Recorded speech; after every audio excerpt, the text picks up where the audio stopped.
kan kualian tu sini ni tu ni lo sama ku.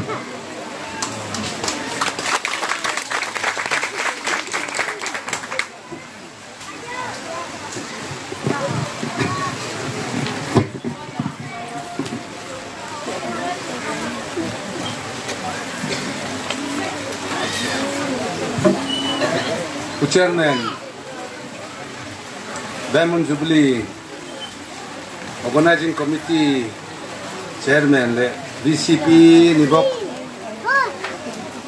le Wenia Hun Chairman man saktu Professor Nondi ti mai sanga kan ex MDC puno chando Cherpa Tumnar VCP pu lang hing lawa kon pu VCP pu PT lian ala le pu ex Lorton puya tumnar le achian nu te voinia nu hau ka kum somruk lin lom na bungtang sau tatanga min toy om tu te kon pui atanga kan VC member te le tu thumnar le coaching chan atanga he program mang tura local zong te in zawa in Diamond Jubilee chibai kabu pacheu hei voina hian pathian hi acha katia pathian hi acha ka tanian acha katilo theilo chinga ni kan nung kara khan aizola changin mami districta korte thovenga te nang mani unau te omna bru unau te omna new edena te tulama kwan kan vazina anjin nonin khwa aluma ka hupur kho maya khwa lum siap nang hupur ome o katia kan hu tu tenena po program siam hun inse lo mai ko thang lam chu February le March tha siam tu ni a April May tha chuan kho lum to a ini te ma zo tlang sang a cheng te tan chuan kan zo lo deu thin ani ka tia ma se kan kalni tangin ruwa sur senga kan zinna program minti bhala chuang nya lovin kholum reng he lovin kan khun kan mang zowa ti chuan ninja na khan aizon tangin tlaidar thum a helai program mang tu hian aizol kan ron chu sandonin ru asur buana nas takin ru asura maro chu kalkonga engma harsat nam lovin patienin longtai dar ko le chan bevela mi huai thenga win zinga kan lo kala helai kan lo thenga alum katia hai kam sa te po karin ken kani lum kati dan ka than tlak dan te po min huin karinga hei ka hun man do na chia mai boruap ti dai turin chung lammal somna alo theng le a pathian hi katan hian a thema voina hian kan pathian hing ka faka ka choi moi ani ichon hei lo ha ka kum somruk kinna akum angjong chuan kum somruk le pathumna ani ang chu helai khot thar din ma kholu yetang chuan sa do somruk le pania din ani ki report kan ngai tha a an VCP Organizing Committee Chairman in report angin engamo harsat na ne wangin ahun taka lom the ani lova ni ma se voinia kum somrukat inna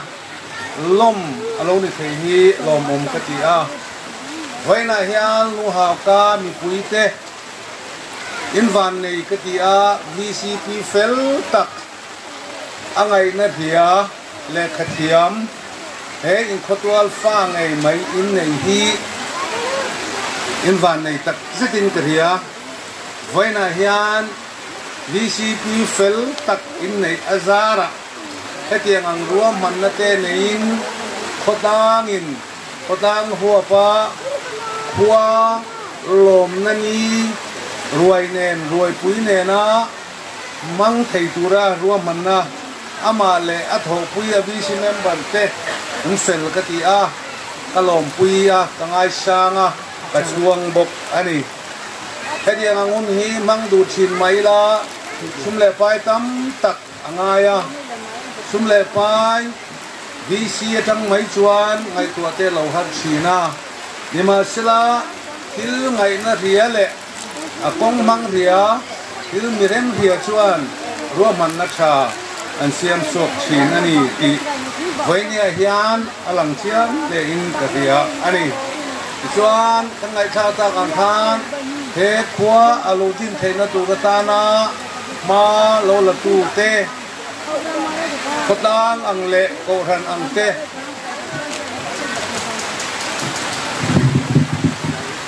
in an zaom katia voinia hian he khotang ta na sul lo su tu te khale zang ngai tu na lo mang tu te voinia zana chibai kan bu ka kan ho tu kal ma sa te ko ran min lo huai to tu te khotang quay leng te le ko hanang te a min lo em kol sak to tu te chunga po waina hian an mani to lo ma sela an tharau chunga po lom tu ka soi tak zet ani chon voinia hian hei kum somruk kan han ni chho to a meeting kuma po kum somruk chu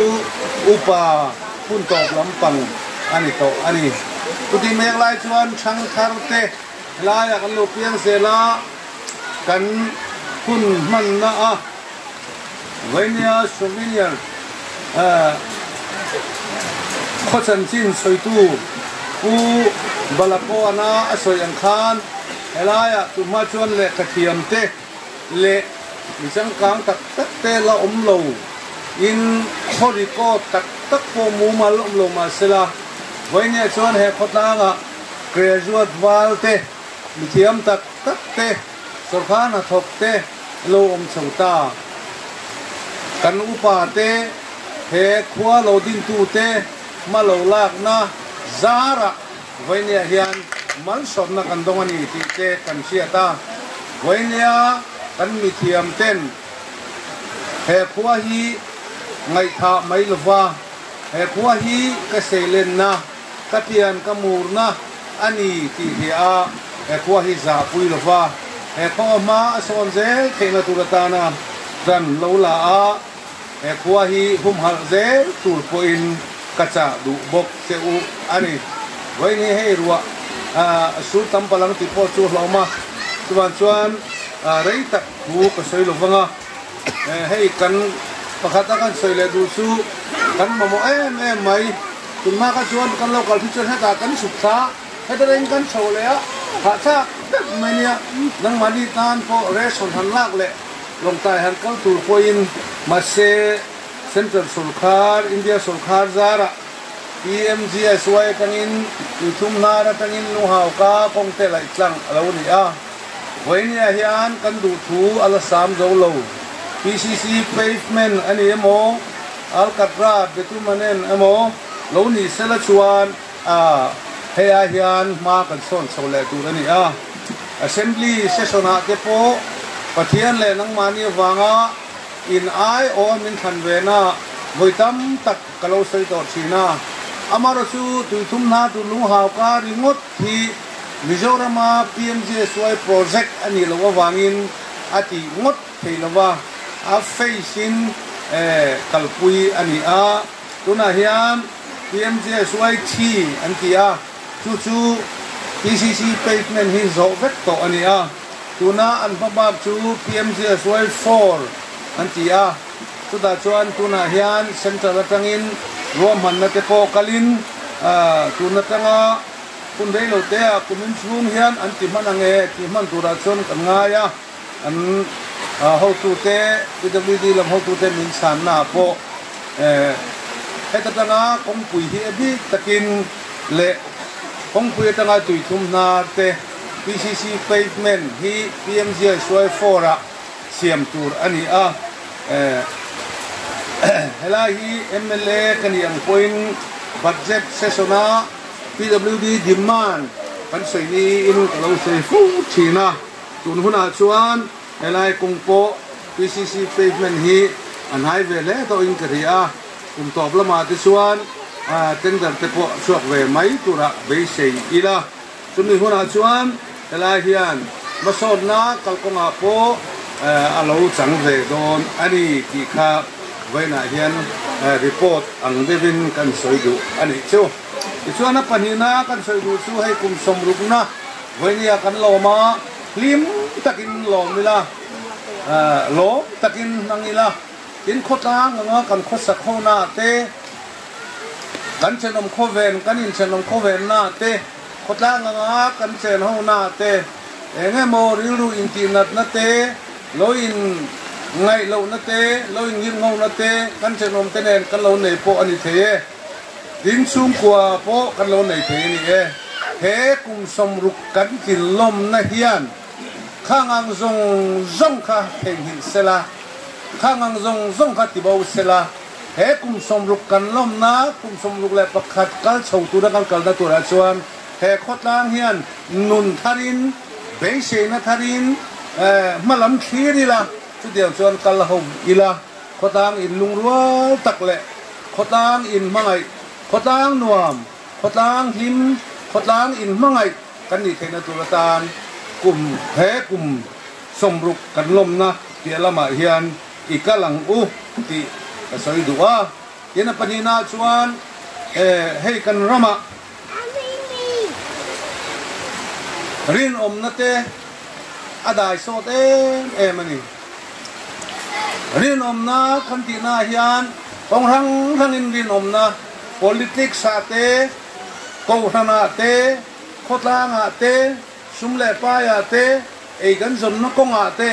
kan na tho na konga te rin om na kan nun pui ka du khop mai he khwa lung hau ka khwa mi pui te hi mi ten min hiat dan atana ka du chu lung hau ka khwa chu an rin om em politics sapon rin om in ha na ta kan ni ko hana po an rin om in ha na ta kan ni khota nga po an rin om in ha na ta kan ni ti hi mi ten min hiat dan ni se ti ka du tak zet ani tin chu tiang chuan tai mak na ko nga po tan kan la ka ngai kan sol khan lai khan NLUP kan sem tumin ko kathala hian kalo kala chuta ka soi chu in la hian ka thelo voine NLUP kan dong hloma he NLUP kan dona hi mangral satlia mai lovin eizon nang het siam nan mangila he kan sak loka pen hi khata kong pui akala he kong pui hi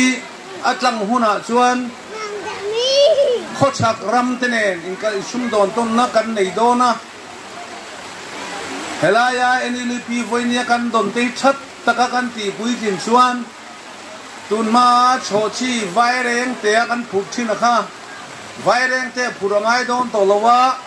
helai zo chu chua pullo ka hian kan hal to mai dona hega dangin nang kalpuyanga longin o ta Kolkata te Mumbai te Visakhapatnam te le khove ram dang te po kan tlo po thei don ani khata ka soi kha in la hiam ka hello langwa lo ka fuina chuan he NLP he tangkai taka kan ti lo tling ani chuan rinom taka na kan thoa he poisa hi kan dik taka kan mangani chuan tuna tanga hun dei lo te a kum som hi nuwa chuan kan fa te le voinia tle rol hong te hian khochak nula mel tha tak tak Thailand nula te sap nula te mong hi kan la beng no na ni kati kha in la riam ka relo chuan voinia hian he kan ni tin nun khosak na hian rin om na te tai mak na te tumru na te kan nei angai chu tiang ani lo chuan voinia job ka da in nga ringot ang hian chuan eng lai ma in nam za kan ni ngai lo bonga eng lai ma in kho za kan ni ngai don lo chuan kan tho ri mangai ni chumi tu chuan thokrim tu chuan rino mangaya taima ka ngai chumi chuan mal som na miron pelet don ani ti hi in hiat tadu ilo hiat to sa po aniang he kum som ru kan man na kum thar pun thar kan kal so na tura he chuan ngai tu na thar ina yang u ngai tu na thar nen ikalang u chutiang tu chuan voinia he hun mang tu zong zong te kha bi takin chalai rual dei rol voinia mi te po in ngai tu na ngun takin longa charu ko thu soi hi in ta na la poi mo don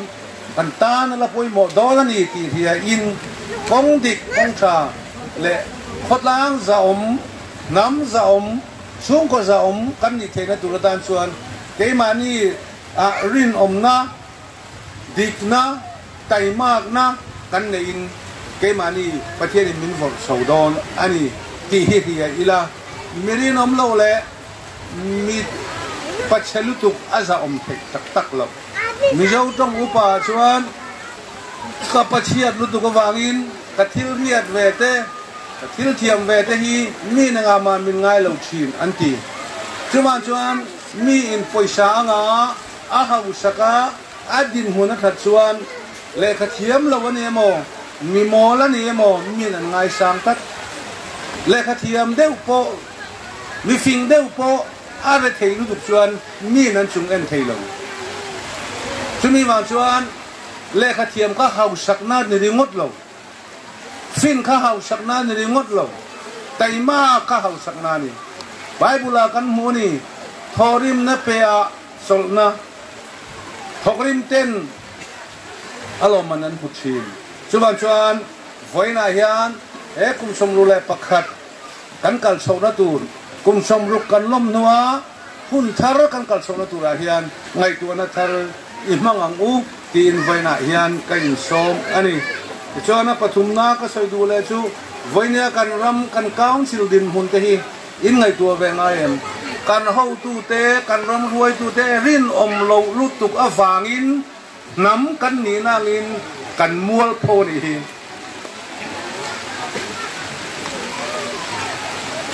kan ning a chia ni hi ai zo tlang a khian long tai pa lai ram chunga lai pa ni hi aza thak tat to em wange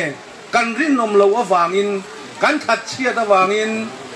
sum le pai kan du lu tuka ni na kan du lu tuka chan vo tha kan du lu tuka moi lu po kulovin kan zuang ani hi ngai tu ru heng te hi aza tha kan ni chuan heng ang lo chuan na chan hi rinom lo na wang ani that chiat na wang ani chuangin heng ang laka kan thalai te heram la ruai tu tur te heram len kol tu tur te ko han len kol tu tur te khotang len kol tu tur te hian voini tang hian heng mi te hi en ton lo vila heng mi te hi no ngamila heng mi te hi an thil ti hi nual suat ngamang u ti voina ka soi du ni politics a hian juan lo la wangin ro puina ni lem lo pathian khong ai na zara kai po sang ka tukar somre le paria ta tangin congress party a koma voini thanin kalom pathian in ka chan vo tu tok zum min pe ve thau ka thian te min tan sana le lama i man bani te le lama si man bani te pon kom na nga ya kom mai ma se pathian in ka hun tura ruwa ta chuan ka cm ve mai pathian in ka hun ruwa ta chuan ka minister ve mai chuan voinia kan ram din hun te en hian rin na te tai mak na te nu le pa te poin kan fa te izir tirang u kan tu te izir tirang u voinia kan thalai nau pang reiron thang so tu te poin he nun hi sir ro ka du ni voinia kan ram din hun chu aza tha kan voinia kan autonomous council nei te hi pathian min pe kan hi lai fa te bru fa te chakma fa te pang fa te bom fa te mun khata kan oma chuan council pakhat noya kan omani tru he council kan nei na tu ta hian kan nu le kan pa te kan pi le kan pu ten thei to pan lo chua pathian in mal asoma lai ram sunga cheng te hian an mani ro an in rel vea an mani ma son na tur an ngai tua vea mi rel sak le mi soi sak ni lavin an mani ain rel vea an mani ai siam ve na turin ti in pathian in nam kan ni na wangin ro rel na min pe ni hi voinia dam ti mol phau tu le nam ti ming se turin min pe reng lo chuan chuan voina hian he kum som ruk kan lom na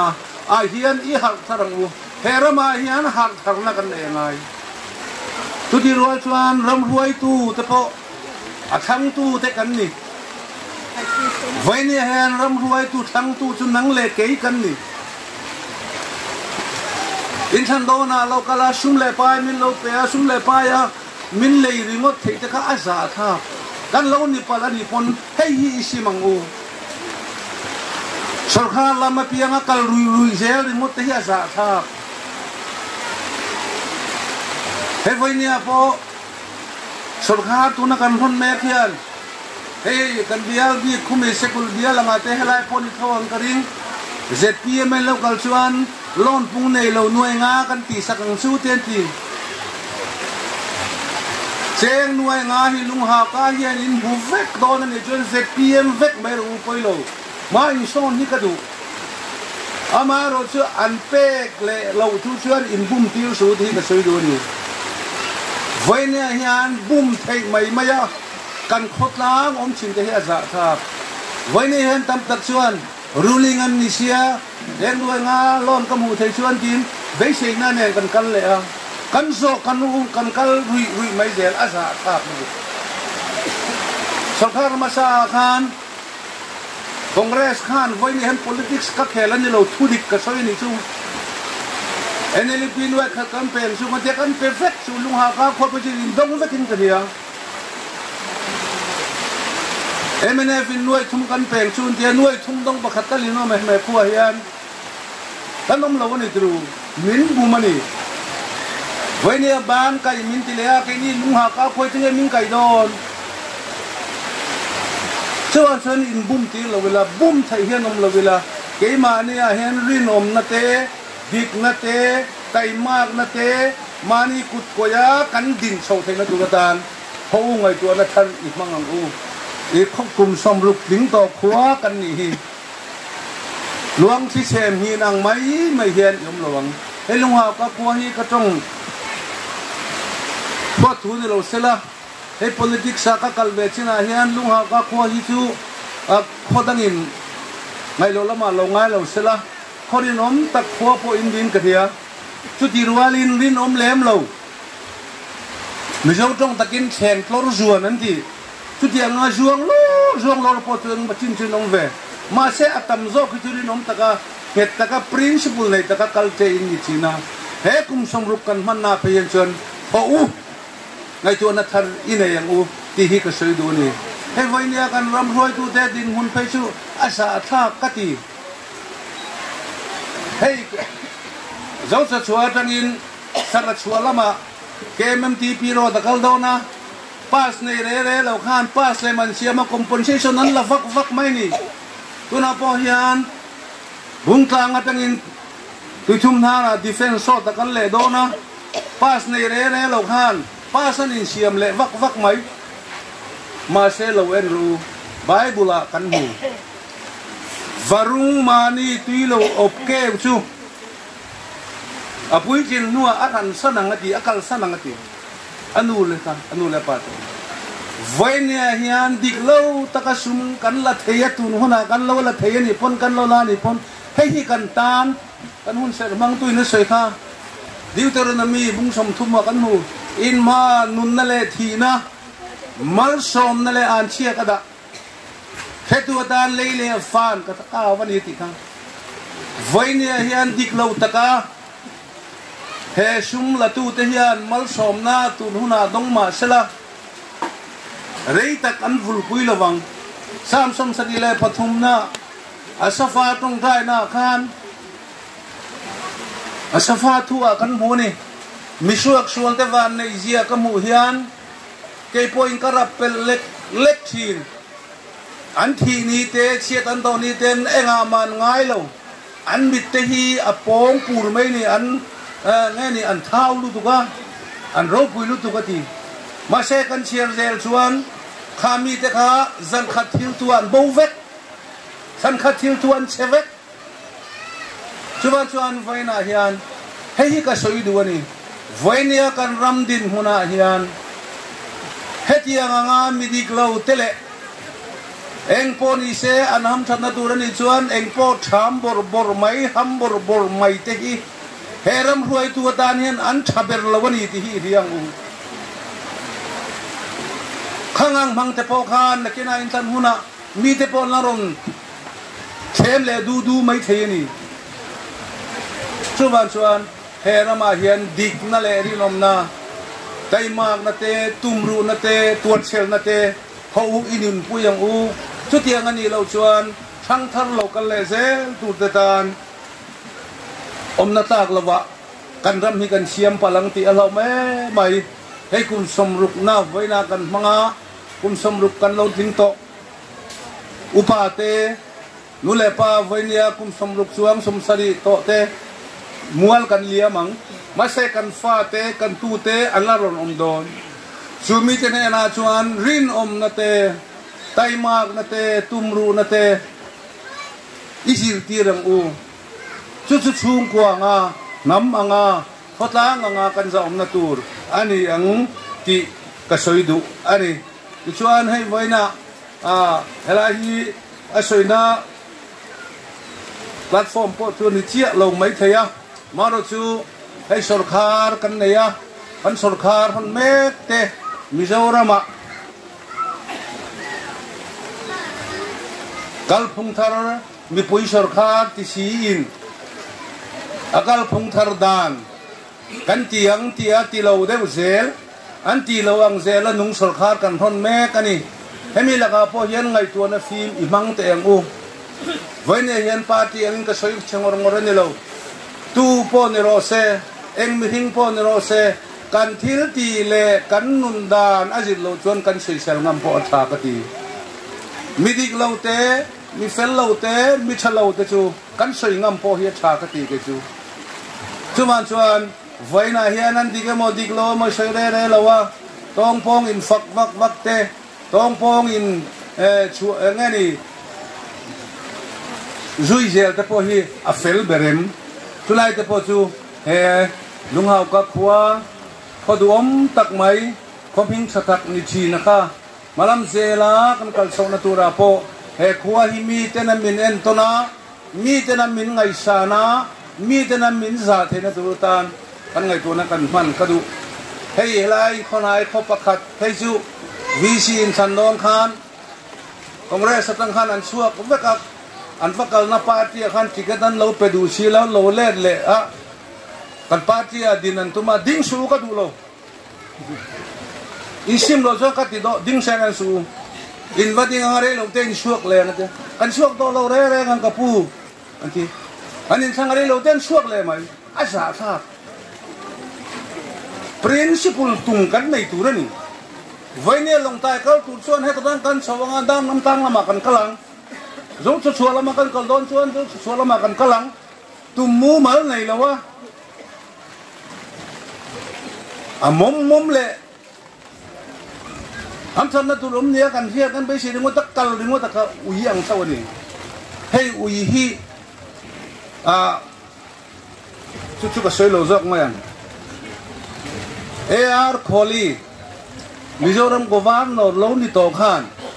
District Council te min ha chiang khop mai Governor ani lai khan Autonomous Council ho chu mon ki business ati zong ang che in ni min ti asa tha chu Governor AR Kholi min ti dan ni chu me ti na san chu zong chu theira lo na thun ko nga lo na amina ya zo chia min dang zara zuang le a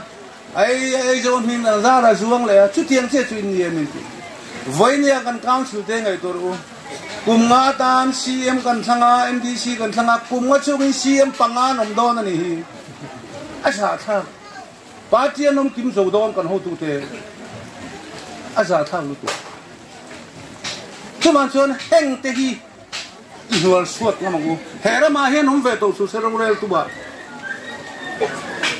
kan raman ti ming chia kan naman ti ming chia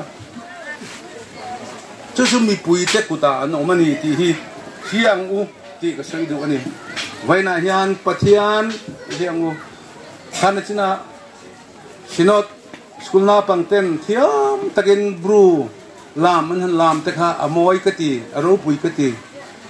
pathian in bruwa mi siama bru kan ni mai laya mi siama lai kan ni mai chakma mi siama chakma kan ni mai mani ni na hian sian tu mani ni na hian hoi sen takadin tu chuan mani namzia le ram te kan trong te kan lam te kan khotlang kan customary law kan namzia rang te hi i hum halang u pa ho kha bin takin min poimo in fa te in tu te hil ro Bible kan mu chu Deuteronomy lalpa in pathian chu i thil lung zong zong in tharau zong zong in i chakna zong zong in mai tu rani in fa te po in zil ti ranga in chal le chal hen na ka ra in danga in ban buna po in ti siak tel tu rani ati pathian an kal sanang ti thau em ni chuan chun voina hian bru kan ni na hi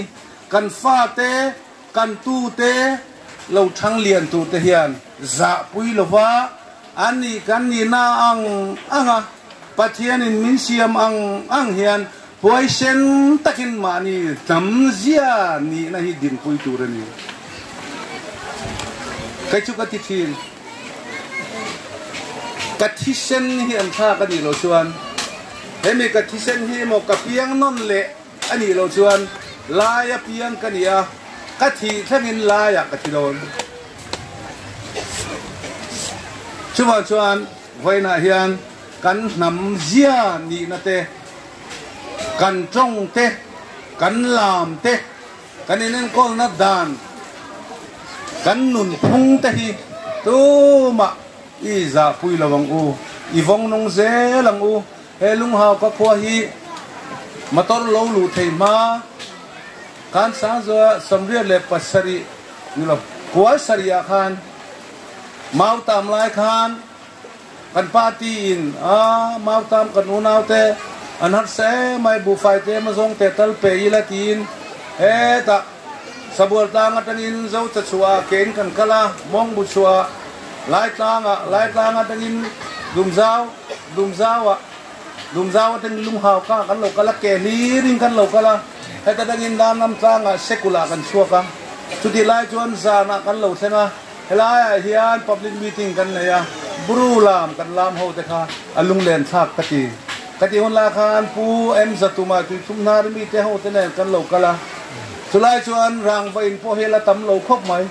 mar chu vain ye chuan rang vain de ve kan to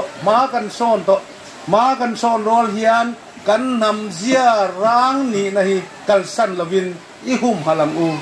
ti hi vaina ka soi du ani ale vaina soi tu tam takoma hey kun kamang le nual to en pon ise he kum somrup kan lom na hian nun tharin he kum thar kan kal sola tu hi chu kan ni tin nun ko sak na te ring tu kan ni na te mi te min huwa mi te za kan ni thelo ni point mi ten min ha lo ni point za tal kan thei na tu ratan rinom na te dik na te taimak na te tumru na te inei chawang uti in vaina ka in chain ka in som ani lung hau ka khwa lo thang lian zel sela mi te en ton le mi te ngai san khwa lo ni zel turin du sakna kata na chu kalome